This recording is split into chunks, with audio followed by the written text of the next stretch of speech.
It's about 55, 54 degrees out. I gave these guys some canary seeds, and they are coming out. Just literally gave it to them about a minute ago.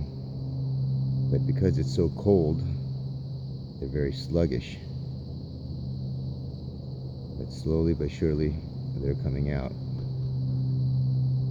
It's going to take them a while to gather the seeds because the temperatures are in the 50s right now, and tonight it will drop into the 40s. It'll probably get as cold as maybe 41, 42 degrees tonight, because right now it's 4 p.m. in the afternoon and it's already in the 50s. But these guys are active, or they're semi-active because they're cold-blooded. The temperature determines how active they're going to be. The warmer it is, the more active they are.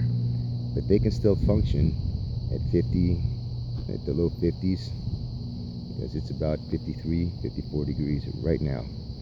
I got 3 layers of clothing, and I got the wind blowing through me, and it's pretty cold. But these guys are slowly but surely coming out to gather their seeds.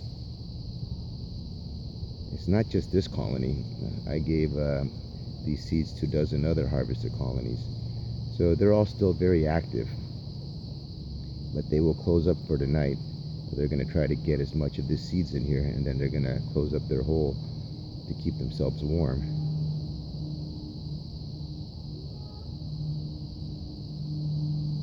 If the temperature was 85, 90 degrees, these guys would be moving fast, but they're like very slow and lethargic. That's what happens with colder temperatures. Anyways, the majority of ants are still very active. I was looking at the Campos colonies, they're out and about. I was looking at the Dorymyrmex, and they're out and about. Even the Argentines are out and about. So nobody's going into hibernation.